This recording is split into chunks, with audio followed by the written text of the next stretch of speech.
Hi everyone, welcome to HK.Cypher YouTube channel. तो पिछले video में हमने बात की थी ऑफेंसिव सिक्योरिटी के बारे में, जिसमें हम सिस्टम की कमजोरियों को खोजते थे और उन्हें एक्सप्लॉइट करते थे क्योंकि उस सिस्टम को हम बेहतर बना सके। और अब हम आज हम बात करने वाले हैं वो है कि डिफेंसिव सिक्योरिटी। जो भी ऑफेंसिव सिक्योरिटी में जो भी टीम काम करती है उसको रेड टीम्स बोला जाता है, और डिफेंसिव सिक्योरिटी में जो भी काम करता है उसको हम ब्लू टीम बोलते हैं। तो रेड टीम्स में मेजोरिटी पेनिट्रेशन टेस्टर्स होते हैं जो सिस्टम को एक्सप्लॉइट करने की ट्राई करते हैं, उसमें बग फाइंड करने की ट्राई करते हैं। और ब्लू टीम में जो भी होते हैं वो लोग ज़्यादातर एनालिस्ट पोजीशंस होती है, वो लोग एनालिसिस करते हैं। तो आज हम बात करने वाले हैं डिफेंसिव सिक्योरिटी की, जो कि ऑफेंसिव सिक्योरिटी का उल्टा है। तो उसका मकसद मेजोरिटी दो चीज़ों पर फोकस करना होता है। पहला है किसी भी इंट्रूजन होने से रोकना है, और दूसरा है अगर इंट्रूजन हो जाए तो उसे जल्दी डिटेक्ट करना है और सही तरीके से रिस्पॉन्ड करना है। ये बेसिक्स काम होते हैं डिफेंसिव सिक्योरिटी टीम के, जो ब्लू टीम के थ्रू होते हैं। अब डिफेंसिव सिक्योरिटी से जुड़ी कुछ ज़रूरी रिस्पॉन्सिबिलिटीज़ भी होती है, जैसे कि यूज़र को साइबर सिक्योरिटी के बारे में अवेयर करना होता है ताकि वो फिशिंग या मालवेयर जैसे अटैक से खुद को बचा सके, कोई भी गलत वेबसाइट पे अपने क्रेडेंशियल्स ना दे दे उस वजह से। फिर होता है एसेट्स, उसको मैनेज करना। एसेट्स मतलब यहाँ पर प्रॉपर्टी की बात नहीं, सर्वर्स होते हैं उन सभी की बात हो रही है। एसेट्स की प्रॉपर डॉक्यूमेंटेशन होनी चाहिए और उस वो प्रॉपरली मैनेज हो रहे हैं क्या या नहीं, ये हमें देखना होता है ताकि हम जान सके कि हमारे नेटवर्क में क्या क्या डिवाइस और सिस्टम है जिन्हें हमें सिक्योर करना है। रेगुलरली अपडेट करना है, सिस्टम को टाइमली अपडेट करना बहुत ज़रूरी होता है, और उसको पैच करना, जिससे कि हम नॉन वनरेबिलिटीज़ को फिक्स कर सकते हैं। नॉन वनरेबिलिटीज़ ये सब होती है कि जैसे कि कुछ कुछ अटैक्स हमें पता होते हैं, डीडोस अटैक है, लाइक डोस अटैक है, तो वो हमें पता है, तो हमें उनसे कैसे सिस्टम को बचाना है, तो उसके लिए हम पहले से ही यहाँ पर प्रिपरेशन करके रखते हैं कि कोई भी आके हमारे नेटवर्क को स्लो ना कर सके। फिर हम देखते हैं फायरवॉल और आईपीएस जैसे प्रिवेंशन सिक्योरिटी टूल्स लगाना, वो भी ब्लू टीम का ही काम होता है, जिससे अनऑथोराइज एक्सेस और नॉन अटैक्स को ब्लॉक किया जा सके। फिर नेटवर्क को मॉनिटर करना और लॉगिंग सेट करना कि सभी यूज़र के लिए पर्सनल लॉगिन होगा, जो भी अकाउंट होगा उसका, क्योंकि अनऑथोराइज डिवाइस नेटवर्क में आ ना सके। और डिफेंसिव सिक्योरिटी के ये बेसिक्स है। तो इसमें हम आगे देखेंगे एसओसी, जो होता है security operation centre, threat intelligence, digital forensics and incident response, DFIR and malware analysis. ये इम्पोर्टेंट टॉपिक्स है डिफेंसिव सिक्योरिटी में। तो यहाँ तक हमने जो भी देखा वो डिफेंसिव सिक्योरिटी के बेसिक फंडामेंटल्स थे। अब इस टास्क में हम बात करेंगे कुछ जरूरी टॉपिक्स, जैसे कि मैंने बताया था आपको। अब हम मूव होंगे एसओसी। अब हम बात करेंगे एसओसी की।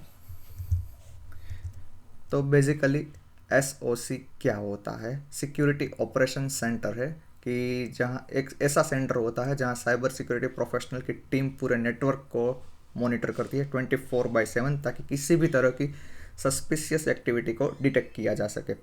एसओसी का focus majority vulnerability, policy violations, unauthorised access, intrusions उसके ऊपर ही होता है। जैसे कि अगर वनरेबिलिटीज़ है तो कोई भी कमजोरी पाई जाती है नेटवर्क में, कोई भी प्रॉब्लम लाइक इन लोगों को पता चलता है कि कोई अनऑथोराइज डिवाइसेस एक्सेस कर रहे हैं सब कुछ, तो उन लोगों के ऊपर वो एक्शंस लेते हैं, प्रोटेक्टिव मेजर्स लिए जाते हैं सारे। और पॉलिसी वायोलेशंस में कोई यूज़र कंपनी के डेटा को अनऑथोराइज तरीके से अगर कहीं और सेंड कर रहा है या फिर इंटरनेट पर अपलोड कर रहा है तो वो सब देखा जाता है। फिर अनऑथोराइज एक्सेस में आता है कि कोई किसी के क्रेडेंशियल्स चुरा के कोई दूसरे आईपी के थ्रू लॉगिन करता है, तो वो लोग एक्शंस लेते हैं, उन आईपी को ब्लॉक करते हैं, ऐसा सब कुछ। और इंट्रोजन में चाहे सिक्योरिटी कितनी भी स्ट्रॉन्ग हो, इंट्रूजन की पॉसिबिलिटी रहती है। तो एसओसी का काम है उन्हें जल्दी डिटेक्ट करके डैमेज को रोकना। लाइक कोई भी जल्दी से जल्दी हम डिटेक्ट कर पाए, ताकि कोई अगर मैं कोई आउटसाइडर हूँ और किसी नेटवर्क प्राइवेट कंपनी के नेटवर्क में चला गया हूँ तो उन लोगों को जल्दी से जल्दी पता चले, उसके ऊपर वो फोकस करते हैं। और हम आगे बात करेंगे थ्रेट इंटेलिजेंस की। तो ये इंटेलिजेंस मतलब एक्चुअल और पोटेंशियल अटैकर्स से जुड़ी जानकारी जुटाना होता है।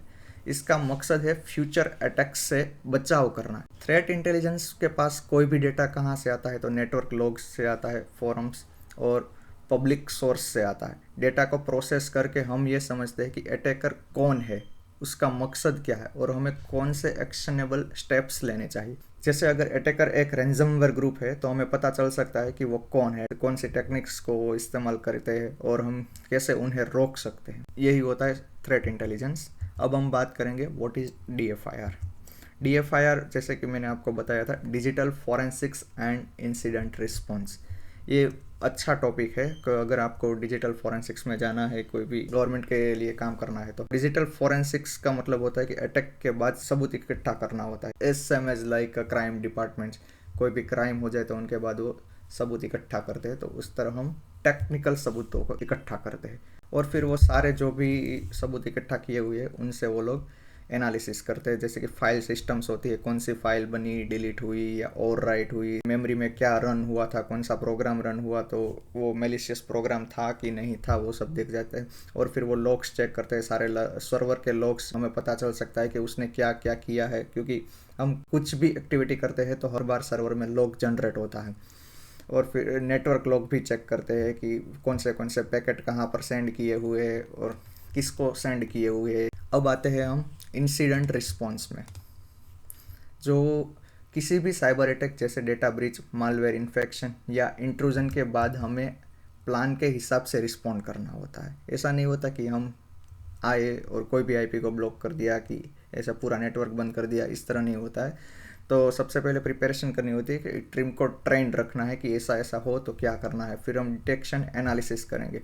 डिटेक्शन मतलब कि क्या ये सच में ये यूज़र है वो अनऑथोराइज्ड है। कभी कभार ऐसा भी होता है कि भाई सेम ही यूज़र है, गलती से कर दिया है कुछ ऐसा, तो फिर हमें वो भी देखना होता है। फिर रिकवरी किस तरह करनी है, पहले तो हमें ये देखना है कि अगर कोई भी सिस्टम्स है वो वायरस से इन्फेक्टेड हो गए है तो उस सिस्टम्स को हमें रिकवर किस तरह से करना है। और फिर एंड में रिपोर्ट तैयार करना होता है, पूरा रिपोर्ट बनाना होता है। और इस तरह का अटैक हुआ है तो इसको हम प्रोटेक्ट करने के लिए पहले से ही सिस्टम में अब हम सेट कर देंगे, तो ये प्री नॉन वनरेबिलिटीज हो गई अब हमारे नेटवर्क के लिए, तो उसके लिए हम कुछ ना कुछ एक्शन ले लेंगे। यही होता है इंसिडेंट रिस्पॉन्स लाइफ साइकिल। अब हम बात करेंगे मालवेयर एनालिसिस की। ये बहुत इंपॉर्टेंट टॉपिक है जिसको भी जॉब करनी है security analyst as. Malware analysis कुछ नहीं है कि हमें कोई भी मालवेयर है तो उसको एनालाइज करना है। इसके जैसे कि मालवेयर के भी कुछ टाइप्स होते हैं। वायरस है कि जो हमारे डेटा को करप्ट करता है। ट्रोजन हॉर्स है जो दिखता कुछ और है लेकिन अंदर से कुछ और होता है। रैंसमवेयर है जो आपकी फाइल्स को इनक्रिप्ट करके पैसे मांगते हैं, उसको रैंसमवेयर बोलते हैं। और मालवेयर एनालिसिस के भी दो तरीके हैं, static analysis and dynamic analysis. Static analysis में होता है कि जो भी कोड है उसको हम रन नहीं करेंगे, जो भी स्क्रिप्ट है उसको रन नहीं करेंगे, हम उसको समझेंगे कि ये स्क्रिप्ट क्या करेगी। और डायनामिक एनालिसिस ये होता है कि उसको हम कोई हमारी एक पूरी सिस्टम है कि अगर उसमें रन हो गया तो हमारी कंपनी को कोई प्रॉब्लम नहीं होगा, उसके ऊपर हम रन करेंगे और देखेंगे कि इसका इम्पेक्ट क्या होता है हमारे नेटवर्क पे। तो ये होता है स्टैटिक एंड डायनामिक एनालिसिस। तो यही था पूरा डिफेंसिव सिक्योरिटी। अब हम एक प्रैक्टिकल देखेंगे, छोटा सा प्रैक्टिकल है वो हम देखेंगे। तो अब मैं आपको जो प्रैक्टिकल है उसकी स्क्रीन पे ले जाऊंगा।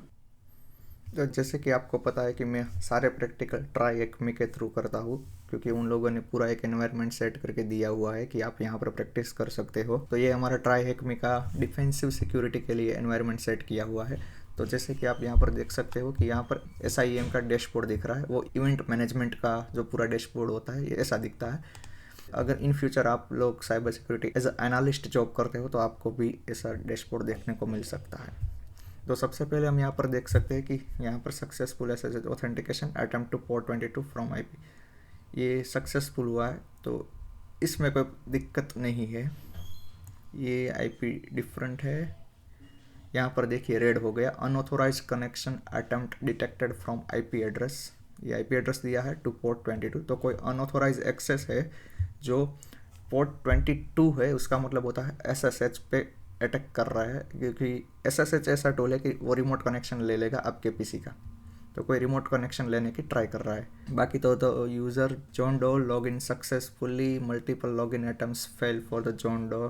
तो इस तरह सारे के सारे इवेंट्स आपको दिखाएगा यहाँ पर। तो सबसे पहले हम इसके ऊपर क्लिक करेंगे तो यहाँ पर लिखा हुआ है कि IP scanner.th, हमें IP कॉपी करना पड़ेगा। यहाँ से IP कॉपी कर लिया। So there are website on the internet that allow you to check the reputation of an IP address to see whether it's malicious or not or suspicious। तो यहाँ पर हम IP डालेंगे तो वेबसाइट इंटरनेट पे बहुत सारी ऐसी वेबसाइट्स है कि जहाँ पर आप लोग IP एड्रेस डाल के चेक कर सकते हो कि ये जो IP है वो malicious है या suspicious है या नहीं है।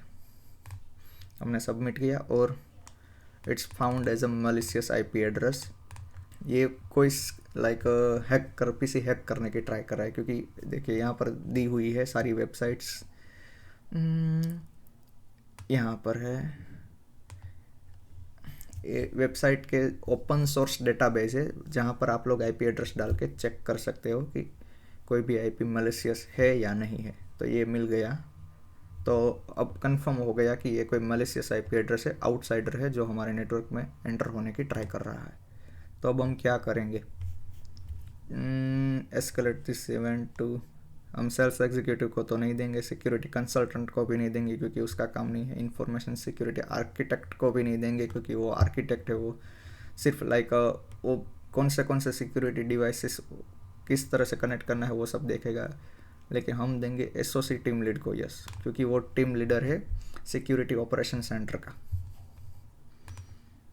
हमने उसको हैंड ओवर किया और हम फायरवॉल ब्लॉक लिस्ट में इस IP को ब्लॉक कर देंगे, तो उसका कोई भी पैकेट होगा वो हमारे नेटवर्क में एक्सेसिबल नहीं होगा, अब वो एंटर ही नहीं कर पाएगा इस IP एड्रेस से। And done, that's it. यही थी आज की डिफेंसिव सिक्योरिटी की activity. Thank you for watching.